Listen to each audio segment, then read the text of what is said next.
کیا فرماتے ہیں کہ میدان محشر کے اندر ایک گناہگار شخص رب کی بارگاہ کے اندر حاضر ہوگا، نامہ اعمال کے اندر گناہ ہی گناہ، رب کی بارگاہ میں عرض گزار ہوگا، مولا میرے نامہ اعمال میں تو گناہ ہی گناہ ہے، تو مجھے جہنم میں ڈال دے۔ رب فرمائے گا اچھا تیرے نامہ اعمال کے اندر گناہ ہی گناہ ہے، تو عبد الرحمن جامی کہتے ہیں وہ شخص جب رب کی بارگاہ کے اندر یہ عرض کرے گا کہ مجھے جہنم میں ڈال دے، تو رب تبارک و تعالیٰ اس سے فرمائے گا اچھا جہنم میں تو بعد میں ڈالوں گا، پہلے یہ بتا تو فلاں بستی میں رہا کرتا تھا، اس فلاں بستی کے اندر میرا ایک محبوب بندہ بھی رہا کرتا تھا، کیا تو اسے جانتا ہے؟ تو وہ بندہ جس کے نامہ اعمال کے اندر ایک بھی نیکی نہیں، جو جہنم میں جانے کا مستحق ہے، وہ عرض کرے گا اے رب کائنات میں نے تو اس کو دیکھا ہے، میں تو اس کو جانتا تھا۔ تو رب تبارک و تعالیٰ فرشتوں کو حکم دے گا کہ اس کو اٹھاؤ اور جنت کے اندر داخل فرما دو کہ میرے محبوب بندے کی زیارت کے صدقے میں اس کے گناہوں کو معاف فرما کر کے اس کو جنت کا مستحق بنا دیا۔ یہی اللہ والوں کی شان ہے، اور اللہ والے اچھا ولی کہتے ہیں کس کو؟ یہ آخری بات یہ بھی سن لے، کیونکہ آج کل نا بڑا پروپیگنڈا چل رہا ہے، ہاں بڑا پروپیگنڈا چل رہا ہے ولیوں کے نام پر، اور سب سے پہلے نا ولیوں کی پہچان آدمی کو بعد میں ہو، پہلے عورتوں کو ہو جائے، جس کی بارگاہ میں جتنی زیادہ عورتوں کی بھیڑ وہ اتنا بڑا ولی۔ آج کے دور میں یہ نام نہ چل رہا، لیکن صوفیہ کی بارگاہ کے اندر آپ آؤ، صوفیہ سے پوچھو کہ ولی کون ہے، ولی کہتے ہیں کس کو ہے، تو فرماتے ہیں کہ جو عبادت الہی سے قرب رب حاصل کرے، رات دن اللہ اللہ کے اندر اس کا وقت گزرے، جب بولے تو رب کی حمد و ثنا سے شروع کرے، جب دیکھے تو رب کی عطا سے دیکھے، جب چلے تو شریعت مطہرہ کے اوپر چلے، جب بندہ اس مقام پر پہنچ جاتا ہے تو رب تبارک و تعالیٰ اسے اپنا قرب عطا فرما دیتا ہے۔ یہ تو صوفیہ کا قول ہے۔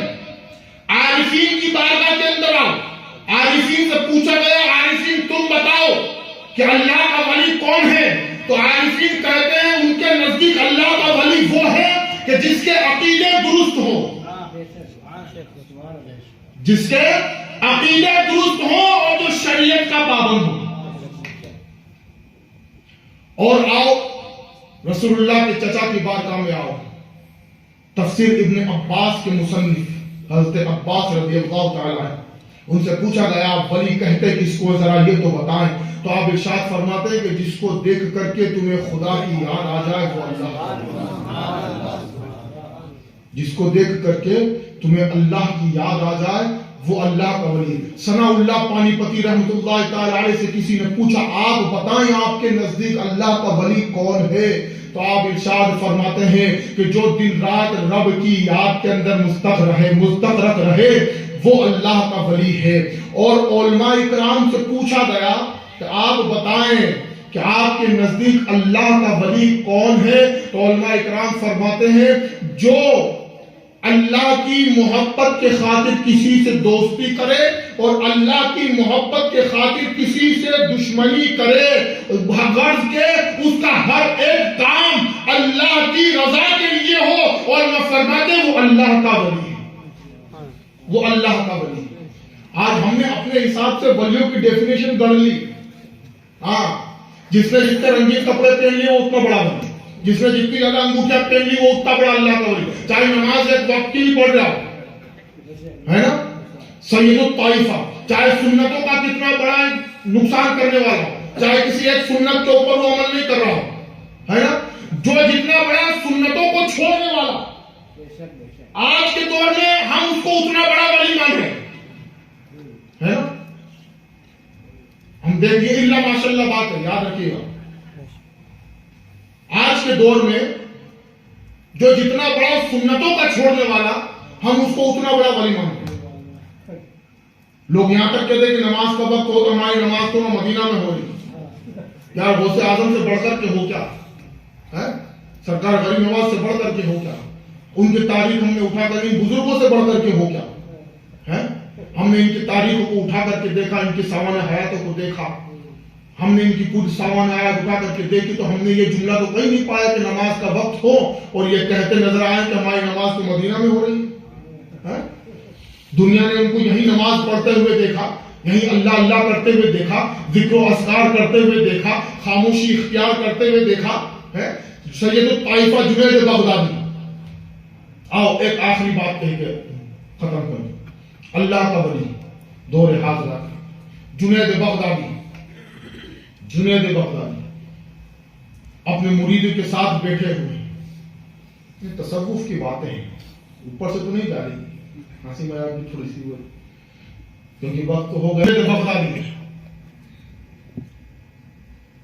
آپ کے زمانے کے اندر، آپ کے قریب کی مسجد کے اندر ایک شخص نے آ کر کے، ایک اللہ والی نے آ کر کے قیام کیا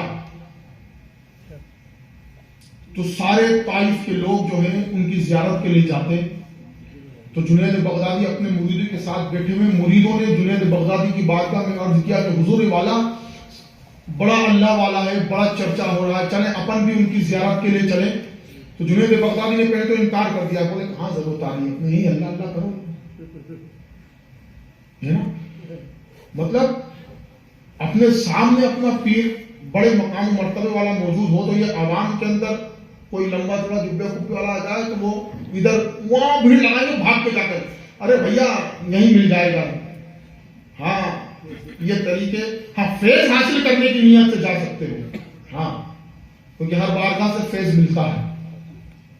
جنید بغدادی کی بارگاہ میں جب مریدوں نے عرض کیا کہ حضور والا ایسی سی بات ہے، پہلے تو جنید بغدادی نے انکار کیا، لیکن جب مریدوں نے اصرار کیا تو وقت اثر ہو رہا تھا، آپ اس کی ملاقات کے لیے چلے، تمام مریدین بھی ساتھ میں ہیں۔ اب وقت کے اثر کے پہلے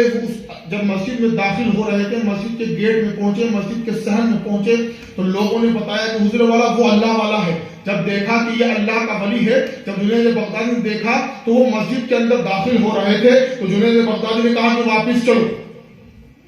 واپس چلو۔ تو مریدوں نے کہا کہ حضور والا یہاں تک تو آ گئے ہیں، ملنے آئے تو مل کر کے کیوں نہیں چلتے، مل کر کے چلے،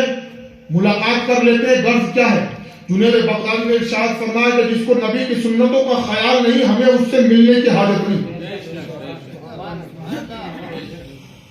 مرید نے کہا حضور والا ابھی تو ملاقات ہوئی نہیں، ابھی تو سلام دعا ہوئی نہیں، ابھی تو ہم اس کے پاس بیٹھے ہی نہیں، آپ نے اس کو ایسا کون سا خلاف سنت عمل کرتا ہوا دیکھ لیا کہ جس کے بارے میں آپ کہہ رہے ہیں کہ یہ خلاف سنت عمل کر لیا ہے تو ہمیں اس سے ملاقات کی حاجت نہیں۔ تو جنید بغدادی نے کہا تھا کہ میں نے اس کو دیکھا کہ جب یہ مسجد کے اندر داخل ہو رہا تھا تو اللہ کے رسول کی سنت مبارکہ ہے کہ جب مسجد میں داخل ہوا جائے تو پہلے سیدھا پاؤں مسجد میں داخل کیا جائے، اس کے بعد الٹا پاؤں رکھا جائے، لیکن میں نے دیکھا کہ جب یہ مسجد میں داخل ہو رہا تھا تو پہلے الٹا پاؤں مسجد میں داخل کر رہا تھا۔ جس کو نبی کی سنتوں کا خیال نہیں، جنید کہتے ہیں کہ اس سے جنید کو ملنے کی حاجت بھی نہیں۔